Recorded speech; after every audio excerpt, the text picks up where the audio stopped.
నమస్తే, నేను మీ సతీష్. తనకు ప్రతిపక్ష హోదాని ఇప్పించాలి అంటూ ఇప్పటికే హైకోర్టును ఆశ్రయించినటువంటి జగన్మోహన్ రెడ్డి తాజాగా మరొకసారి హైకోర్టు మెట్లెక్కారు. ముఖ్యంగా ఏదైతే తనకి ముఖ్యమంత్రిగా ఉన్నప్పుడు గడిచిన 5 ఏళ్ళు ఏ విధమైనటువంటి భద్రతనైతే గనక ప్రభుత్వం ఇచ్చిందో ఇప్పుడు కూడా తనకి మునుపటి భద్రతనే కొనసాగించాలని, అదేవిధంగా మొరాయించిన వాహనాల్ని తనకి ఇచ్చారు అంటూ కూడా ఆ అంశాన్ని కూడా తన పిటిషన్లో పేర్కొన్నారు. ఈ క్రమంలో జగన్మోహన్ రెడ్డి కోర్టును ఆశ్రయించడం కూడా ప్రస్తుతం ఆంధ్రప్రదేశ్లో చర్చనీయాంశంగా మారినటువంటి క్రమంలో మరి ఆయన చేపడుతున్నటువంటి ఈ రకమైనటువంటి చర్యల్ని ఏ విధంగా అర్థం చేసుకోవాలనేటువంటి అంశాలు మనతో చర్చించేందుకు సీనియర్ జర్నలిస్ట్ సత్యమూర్తి గారు ఉన్నారు. సార్ నమస్తే. నమస్కారం అండి. సార్, ఇప్పటికే తనకి ప్రతిపక్ష హోదాని ఇప్పించాలి అంటూ న్యాయస్థానాన్ని ఆయన ఏదైతే కనుక అభ్యర్థించినటువంటి జగన్మోహన్ రెడ్డి ఈ రోజున మరొక పిటిషన్ వేశారు. తనకి మునుపటి భద్రత ఏదైతే ఉందో అదే కల్పించాలి, అలాగే తనకి మొరాయించినటువంటి వాహనాన్ని ఇచ్చారు, వాహనాన్ని కూడా మార్చాలి అంటూ తన పిటిషన్లో పేర్కొన్నారు. అసలు ఏంటి స్ట్రాటజీ, ఎలా అర్థం చేసుకోవాలి? జగన్మోహన్ రెడ్డి దగ్గర చాలా మంది అడ్వకేట్లు ఉన్నారు సతీష్ గారు, ఖాళీగా ఉన్నారు, వాళ్ళకి పని పాట లేదు.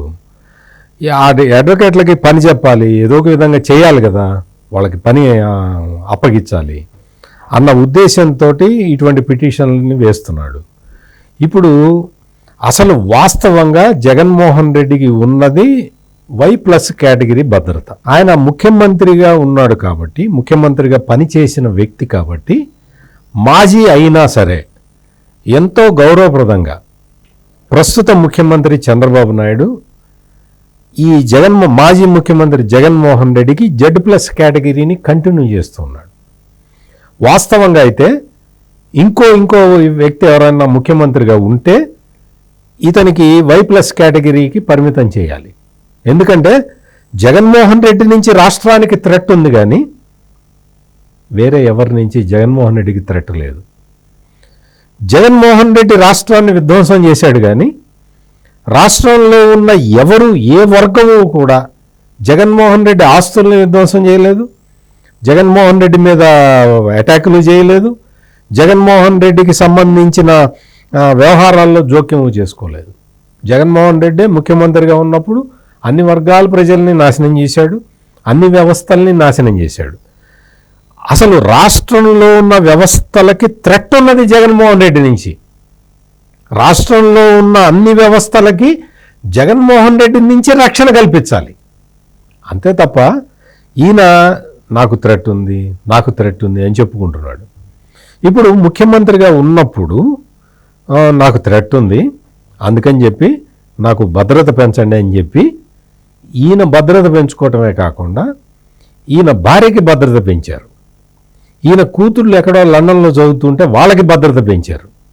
అంతేకాకుండా సతీష్ గారు, మనం ఇక్కడ ఇంకొక చాలా ముఖ్య విషయం చెప్పుకోవాల్సింది ఏంటి అంటే, భద్రతా పరికరాల కోసం, అంటే మీకు భద్రతా పరికరాలు అంటే తెలుసు కదా, మీరు ఎక్కడైనా ఎయిర్పోర్ట్కి వాటికి వెళ్తే ఇట్లా కుయ్యి అని చెప్పి వెతుకుతారు మొత్తం. అవి లగేజ్ స్కాన్ చేస్తారు కదా, ఆ యంత్రాలు, ఇటువంటి స్కానర్లు, ఇటువంటి అధునాతన యంత్రాలు కొనటానికి దాదాపుగా 200 కోట్లు ఖర్చు పెట్టాడు. మొత్తం తన ఇప్పుడు తాడేపల్లి ప్యాలెస్ దగ్గర మొత్తం ఒక రోడ్డు మొత్తాన్ని బ్లాక్ చేశాడు. దాదాపుగా ఒక 20 కిలోమీటర్ల రోడ్డు, పబ్లిక్ రోడ్డు, అది ఈయన సొంతగా వీళ్ళ నాన్న వేయించిన రోడ్డు కాదు, పబ్లిక్ రోడ్డుని మొత్తం అసలు బ్లాక్ చేసేసాడు. అక్కడ దాదాపుగా చాలా మంది అపార్ట్మెంట్లు కట్టుకుంటే ఆ అపార్ట్మెంట్లన్నీ మూతపడిపోయినాయి, పాడుపడిపోయినాయి. అక్కడ ఆ పక్కన ఒక చిన్న విలేజ్ ఉన్నది. అక్కడ ఆ విలేజ్ మొత్తాన్ని ఈయనకి థ్రెట్ అని చెప్పి, ఈయన భద్రతకి ముప్పు అని అక్కడ చిన్న గ్రామం ఉంటే ఆ గ్రామం మొత్తాన్ని లేపించిన దుర్మార్గుడు జగన్మోహన్ రెడ్డి.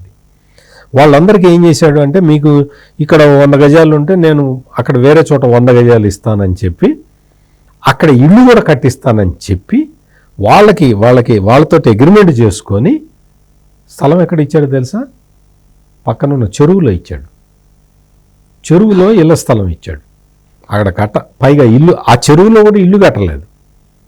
అంటే పక్కన పేదవాడు ఉంటే సహించలేని పెత్తందారుడు ఈ జగన్మోహన్ రెడ్డి. ఇతను మొత్తం భద్రతా పరికరాల కోసం కొనుగోలు చేసుకున్నాడు, సొంత డబ్బుల్లాగా ఖర్చు పెట్టాడు ప్రజాధనాన్ని. ఇవన్నీ పెట్టుకొని ఇప్పుడు అంటే 30 ఏళ్ళు తనే ముఖ్యమంత్రిగా కంటిన్యూ అవుతాను కదా అని ప్లాన్ చేసుకున్నాడు. ఇవన్నీ తీరా చూస్తే ప్రజలు ఈడ్చి కొడితే 11 సీట్లకు వచ్చాడు. దాంతో ఏంటి ఇప్పుడు భయం ఎవరి దగ్గర నుంచి? మోహన్ రెడ్డికి థ్రెట్ ఉన్నది ఎవరి దగ్గర నుంచి అంటే ఆయన ఎవరితో అయితే అగ్రిమెంట్లు చేసుకొని వేల కోట్ల రూపాయల ట్రాన్సాక్షన్స్ చేశాడో వాళ్ళ దగ్గర నుంచి ఉండొచ్చు థ్రెట్. ఉదాహరణకి ఎర్రచందనం స్మగ్లర్లు, వాళ్ళకి యథేచ్ఛగా మరి వాళ్ళతో అగ్రిమెంట్ చేసుకొని ఏదో చేసినట్టున్నాడు. ఇప్పుడు ఇప్పుడు అవన్నీ బంద్ అయిపోయినాయి కదా. చంద్రబాబు నాయుడు ముఖ్యమంత్రి కాగానే ఎర్రచందనం స్మగ్లింగ్ బంద్ అయిపోయింది. ఇప్పుడు మన పెద్దిరెడ్డి రామచంద్రారెడ్డి భూభాగవతాలు చూసాం, వేల ఎకరాలు కబ్జా పెట్టేశాడు. ఇప్పుడు వాళ్ళతో అగ్రిమెంట్ ఏదో అయ్యి ఉంటాడు కదా. ఇప్పుడు అటువంటివి థ్రెట్స్ ఉన్నాయి. అందుకని ఈ థ్రెట్ల నుంచి నన్ను కాపాడండి అని చెప్పి ఆయన వేడుకుంటున్నాడు రాష్ట్ర ప్రభుత్వాన్ని. అంతే తప్ప జగన్మోహన్ రెడ్డికి భద్రతాపరంగా ఎటువంటి ముప్పు లేదు. పైగా అధికారం కోల్పోయిన కరెక్ట్గా 10 రోజుల్లో 30 మంది మెరికల్ లాంటి ప్రైవేట్ బౌన్సర్లను దించాడు. నేను మొన్న అక్కడికి మంగళగిరి వెళ్ళినప్పుడు చూశాను నేను ఆయన ఇంటి దగ్గర. మొత్తం సఫారీ డ్రెస్సులు వేసుకొని చాలా చలాకీగా అటు ఇటు తిరుగుతూ ఉంటారు. దాదాపు 30 మంది ఉన్నారు.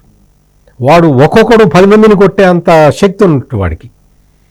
అటువంటి వాళ్ళని 30 మందిని పెట్టుకొని భద్రతాపరంగా, అంటే పోలీసుల మీద నాకు నమ్మకం లేదు. ఆయన అంతకు ముందర కూడా అదే చెప్పాడు కదా.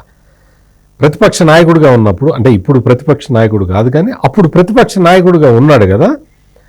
ప్రతిపక్ష నాయకుడిగా ఉన్నప్పుడు నాకు ఆంధ్రప్రదేశ్ పోలీసుల మీద నమ్మకం లేదన్నాడు కదా. ఇప్పుడు మళ్ళీ అదే పందాలో ప్రైవేట్ సెక్యూరిటీని పెట్టుకున్నాడు. అసలు వాస్తవంగా అయితే జగన్మోహన్ రెడ్డికి ఉన్న మొత్తం గన్మెన్లను కూడా విత్డ్రా చేయొచ్చు. ఎందుకంటే ఆయన భద్రత ఆయనే చూసుకోవట్లేదని చెప్పమనండి, గవర్నమెంట్ గన్మెన్లను ఇవ్వచ్చు. ఇప్పటికీ కూడా అంటే కూటమి ప్రభుత్వం ఎంత రీజనబుల్గా ఆలోచిస్తున్నది అంటే, జగన్మోహన్ రెడ్డి బ్లాక్ చేసిన రోడ్డు ఉంది కదా, ఆ రోడ్డు దగ్గర ఇటుపక్క అటుపక్క ఇంకా పోలీస్ అవుట్ పోస్టులు అట్లాగే ఉన్నాయి. జగన్మోహన్ రెడ్డి ముఖ్యమంత్రి అయితే ఉండనిస్తాడా సతీష్ గారు? ఆ అవుట్ పోస్టులు ప్రతిపక్ష నాయకుడికి ఉంటే ఉండనిచ్చేవాడా? అధికారంలోకి వచ్చిన మరుక్షణమే తీసేయించేవాడు. అట్లా తీసేయించాడు. చంద్రబాబు నాయుడికి తీసేయించాడు, లోకేష్కి తీసేయించాడు, అందరి నాయకులకి తీసేయించాడు. పవన్ కళ్యాణ్ అంటే ఆయనకైతే ప్రైవేట్ సెక్యూరిటీ ఉంది, 5-6 ఉంటే వాళ్ళని కూడా ఆపిచ్చేశాడు. ఈ తరహాలో చేసిన జగన్మోహన్ రెడ్డి ఇప్పుడు వచ్చేసి నాకు థ్రెట్ ఉంది అంటే, నీకు థ్రెట్ ఎవరి దగ్గర నుంచి ఉంది? నువ్వు ఆర్థిక లావాదేవీలు చేసిన వాళ్ళ దగ్గర నుంచి ఉండొచ్చు. దానికి ప్రభుత్వం ఏం చేస్తుంది? నిన్ను ఆర్థిక లావాదేవీలు చేసుకోమని చెప్పిందా? ఇవన్నీ కూడా ఇప్పుడు ప్రజలు తిరస్కరించారు. అపోజిషన్ స్టేటస్ వచ్చి ఆయన సీట్లు ప్రజలు ఇవ్వలేదు. నాకు అపోజిషన్ స్టేటస్ ఇవ్వండి అని కోర్టుకు వెళ్ళాడు. ఇప్పుడు సెక్యూరిటీ అసలు వాస్తవంగా ఇవ్వాల్సిన Y+ కేటగిరీ కన్నా మిన్నగా Z+ కేటగిరీ సెక్యూరిటీని రాష్ట్ర ప్రభుత్వం ప్రొవైడ్ చేస్తుంటే నాకు ఇంకా సెక్యూరిటీ కావాలి అని ఇప్పుడు మళ్ళీ న్యాయస్థానానికి పాత 983 మందిని కొనసాగించి మొత్తం అందరినీ కొనసాగించేసి ఇంకా చాలా కూడా అడుగుతాడు. ఇంకా రాబోయే రోజుల్లో చాలా గొంతెమ్మ కోరికలు చాలా కోరబోతున్నాడు. ఎందుకు అంటే ఆయన దగ్గర ఈ అడ్వకేట్ల ప్రైవేట్ ఆర్మీ ఉన్నది. ఈ ప్రైవేట్ ఆర్మీకి, ఈ అడ్వకేట్ల ఆర్మీకి అధికారంలో ఉన్నప్పుడు ప్రభుత్వ ధనాన్ని కోట్లాది రూపాయలు దోచిపెట్టాడు. అందుకని మొత్తం ఇక్కడి నుంచి సుప్రీంకోర్టు దాకా అడ్వకేట్లను మెయింటైన్ చేస్తూ ఉన్నాడు. అందుకని ఇక నుంచి జగన్మోహన్ రెడ్డి కోర్టుల మీద ఆధారపడి బతకాలి అన్న ఒక నిర్ణయానికి వచ్చినట్టయితే నాకైతే కనపడుతున్నది. కానీ ఇవన్నీ కూడా న్యాయస్థానాలు కూడా గమనిస్తూ ఉంటాయి. ప్రభుత్వం కూడా జగన్మోహన్ రెడ్డికి ఎక్కడ అన్యాయం చేసే ఆలోచనలో లేదు. మీరే చూశారు కదా మొదటి శాసనసభ సమావేశాల్లో వాస్తవంగా ఈ పులివెందుల ఎమ్మెల్యే మెయిన్ గేట్ దగ్గర దిగి నడుచుకుంటూ వెళ్ళాలి ప్రమాణ స్వీకారం చేయటానికి. కానీ అప్పుడు ఇంకా స్పీకర్ రాలేదు కాబట్టి చంద్రబాబు నాయుడు పర్మిషన్ ఇచ్చాడు, నీ కారులో నువ్వు రా అని. వాస్తవంగా పులివెందుల ఎమ్మెల్యేకి ఆ గేట్ మెయిన్ గేట్ నుంచి నడుచుకుంటూ పోవాలి. ఇంత ఒక ఉదారతతోటి చంద్రబాబు నాయుడు ప్రవర్తిస్తూ ఉంటే అయినా లేదు లేదు నేను దీన్ని ఒక పెద్ద ఇష్యూ చేస్తానంటే అది it is left to his wisdom. ఈయనకి మామూలుగా దక్కాల్సిన గౌరవం కన్నా ఎక్కువ ఇస్తున్నారు. స్పీకరు చింతకాయల అయ్యన్న పాత్రుడు కూడా చాలా స్పష్టంగా చెప్పాడు, రాయ్యా నువ్వు రా మాట్లాడు, నీకు చాలా సమయం ఇస్తా, నువ్వు ఎంతసేపు మాట్లాడతానంటే అంత సమయం ఇస్తా, రా ఒక్కసారి అసెంబ్లీకి రా అని బతిలాడుతున్నాడు ఆ పెద్ద మనిషి. అదే ఈయన సమయంలో స్పీకర్గా ఉన్న తమ్మినేని సీతారాం ఏమన్నాడు, 10 నిమిషాలు ఎస్పీజీ కవర్ తీసేస్తే మొత్తం చంద్రబాబు ఫినిష్ అన్నాడు. అంత వాచాలత్వం లేదు కదా ఇప్పుడున్న స్పీకర్కి. ఆయన బతిలాడుతున్నాడు, రాయ్యా నువ్వు రా, నీకు ఎంత టైం కావాలంటే అంత టైం ఇస్తారా అని. అందువల్ల ఈ చంద్రబాబు నాయుడు హయాంలో వ్యవస్థలన్నీ కరెక్ట్గా పనిచేస్తున్నాయి. జగన్మోహన్ రెడ్డికి ఇవ్వాల్సిన దానికన్నా ఎక్కువ గౌరవం ఇస్తున్నా కానీ ప్రతి దాన్ని ఒక సమస్యగా సృష్టించటానికి జగన్మోహన్ రెడ్డి శత విధాల ప్రయత్నం చేస్తాడు కూడా. రైట్, ఇది చూస్తున్నాం కదా, ఏదైతే ఆయనకు కల్పించాల్సినటువంటి భద్రత కంటే కూటమి ప్రభుత్వం ఇంకా ఎక్కువే తనకి అవకాశాలు ఇస్తున్నా కూడా ప్రతి అంశాన్ని రాజకీయం చేయడం, తద్వారా ఏదో ఒక విధంగా లబ్ధి పొందాలి అనేటువంటి ఒక సంకుచిత భావనలతోటే జగన్మోహన్ రెడ్డి వ్యవహరిస్తూ ఉన్నాడు. ఈ వ్యవహారం ఇదే తీరులో కొనసాగిస్తే మాత్రం రాబోయేటువంటి రోజుల్లో ప్రజల్లో మరింత పలచనైపోవడం ఖాయం అన్నటువంటి భావాన్ని కూడా సీనియర్ జర్నలిస్ట్ సత్యమూర్తి గారు వ్యక్తం చేస్తూ ఉన్నారు. Thank you. నమస్కారం.